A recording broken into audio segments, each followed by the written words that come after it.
मैं थर्ड होकागे की मौत का जश्न मना ही रहा था कि तभी इताची और किसामे लीफ विलेज पहुंच जाते हैं और इनके यहाँ आने का मतलब है कि किसी न किसी की तो फील्डिंग सेट होने वाली है। ये सब तब शुरू हुआ जब ककाशी इस रेस्टोरेंट के बाहर सुनादे स्पेशल एडिशन बुक पढ़ रहा था और तभी वहाँ आसुमा और कुरेनाई आ जाते हैं। फिर ककाशी कुरेनाई को देखकर कहता है, तुम ठीक तो हो कुरेनाई, तुम्हारी चाल बदली बदली सी लग रही है। ओह ककाशी, किताबों की दुनिया से बाहर आओ। ये सुनकर ककाशी एक स्माइल देकर उन्हें रेस्टोरेंट की तरफ इशारा करता है क्योंकि वहाँ होते हैं इताची और किसामे, जिन्हें ककाशी बार बार अपनी टेढ़ी आंखों से ऐसे देखता है जैसे सच में इन दोनों को अकेले ही मार देगा। पर भाई मैं तेरे हाथ जोड़ता हूँ, प्लीज असली और नकली उचिहा में फर्क समझ। और तभी वहाँ सास्की आ जाता है पर तब तक वो दोनों वहाँ से निकल जाते हैं, जिनके पीछे ककाशी आसुमा और कुरेनाई को भेज देता है। लड़की साथ हो तो कॉन्फिडेंस आ ही जाता है और यही कॉन्फिडेंस आसुमा भाई के पास भी था, पर तब तक जब तक उसने इताची की आंखें नहीं देखी, क्योंकि आंखें देखते ही आसुमा के साथ साथ उसकी सिगरेट भी मुरझा गई। लेकिन फिर भी वो कहता है, तुम दोनों का सफाया कर दूं तो ये विलेज मेरा शुक्रगुजार होगा। लगता है आसुमा को भी अपने बाप से मिलने की कुछ ज्यादा ही जल्दी है। खैर अब इनकी फाइट शुरू हो जाती है जहाँ कुरेनाई ने अपनी जिंदगी का सबसे खराब डिसीजन लिया, जो था इताची को गेंजुत्सु में डालना, जिसे लोग गॉड ऑफ गेंजुत्सु कहते हैं। उसे ये अपने पेड़ पौधों वाले गेंजुत्सु में फंसाना चाह रहे थे, पर इताची की एक झलक में इसकी दुनिया उलट पुलट कर दी। वो तो अच्छा हुआ कि इसे गेंजुत्सु से बाहर निकलना आता था, वरना आज तो इताची इसे मारने की पूरी प्लानिंग में था। और इस अटैक से बचते ही इताची उसे लात मारकर पानी में फेंक देता है। वहीं आसुमा के सिगरेट की धुआं से परेशान किसामे ने finally water shark bomb jutsu use किया। लेकिन तभी वहाँ एंटर करता है the myth, the legend, the GOAT copycat ninja Kakashi Hatake, जो वहाँ आकर कुरेनाई और आसुमा दोनों को एक साथ बचा लेता है। ककाशी और कुछ करे न करे पर ऑरा फार्म जरूर करता है। मुझे लगा था रेस्टोरेंट में 2 सड़क छाप गुंडे बैठे हैं। ये सुनकर किसामे ककाशी से लड़ने ही वाला होता है। इताची उसे वार्न करता है, संभल कर किसामे,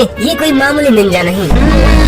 मतलब ककाशी की कुछ तो औकात है, वरना मैंने तो इसे बस एक हफ्सी आदमी समझा था जो दिन रात बस वही गंदी किताबें पढ़ता है। वहीं आसुमा ये सब देखकर समझ गया कि मेरे बस का कुछ नहीं है, मैं बस बातें ही कर सकता हूँ। तभी ककाशी अपना क्लोन हटाकर इताची से लड़ने लगता है, जहाँ इताची के 3 छुरिकेन निकलते ही ककाशी पीछे हट जाता है। लेकिन पानी में हलचल होते ही ककाशी इंस्टेंटली एक वाटर वॉल खड़ी कर देता है। तब उसे पता चलता है कि इताची के छुरिकेन बस उसका ध्यान भटकाने के लिए थे, पर इताची की स्पीड का जवाब नहीं। पलक झपकते ही वो पीछे से कुनाई से उस पर हमला कर देता है। यहाँ मुझे लगा ककाशी तो गया, पर ये भी बस एक वाटर क्लोन था और ककाशी तो असल में जलपरी बना पड़ा था। और यही जलपरी कुरेनाई को इताची की वाटर एक्सप्लोजन से बचा लेती है। फाइनली आसुमा ने अपना सबसे पावरफुल अटैक निकाला, जो था पानी में डुबकी मारना। जैसे तैसे तो इताची के अटैक से बचते हैं और इससे पहले कि कुछ सोच पाते, उनके पीछे खड़े इताची ने अपना नेक्स्ट मूव रेडी रखा था, जो था सुकुयोमी। और ये देखकर ककाशी डरते हुए उनसे कहता है, तुम दोनों अपनी आंखें बंद कर लो, इसके शारिंगान से सिर्फ मैं लड़ सकता हूँ। लेकिन अगले ही पल ककाशी सूली पर लटका हुआ था, जिसका मतलब वो इताची के गेंजुत्सु में फंस चुका था। और यहाँ इताची ने इसे उधार लिए हुए शारिंगान और एक असली उचिहा के शारिंगान में फर्क दिखाया, क्योंकि उसने सबसे पहले ककाशी को तलवारों से घोंपना शुरू किया। और यहाँ ककाशी की ऐसी ऐसी चीखें सुनने को मिली जो मैंने आज तक किसी लड़की के मुंह से भी नहीं सुनी। जहाँ शौक तो ककाशी को तब लगा जब इताची उससे कहता है कि अभी तो बस 1 सेकंड हुआ है और इसकी ये चीखें लगातार 72 घंटा तक चली। तो ले देकर ककाशी के डिफेंस में बस यही बचा कि वो इसे झूठ मान ले। नहीं मतलब सीरियसली ककाशी सेंसे। और इतना सब कुछ होने के बाद जब ककाशी गेंजुत्सु से बाहर आया तो उसे पता चला कि यहाँ तो बस 1 सेकंड गुजरा है। इताची के इतने टॉर्चर करने के बाद भी ककाशी है कि चुप होने का नाम ही नहीं ले रहा। मुझे सब कुछ पता है कि तुम यहाँ क्यों आए हो, तुम्हारा मकसद क्या है। तुम्हारे जैसी 7 लोग और हैं जो खुद को अकात्सुकी बुलाते हैं। जरूर तुम दोनों यहाँ नारुतो के लिए आए हो। इतनी बकबक करने के बाद ककाशी को लगा कि इताची पीछे हट जाएगा, पर इताची ने कहा, किसामे हम ककाशी को साथ ले जाएंगे,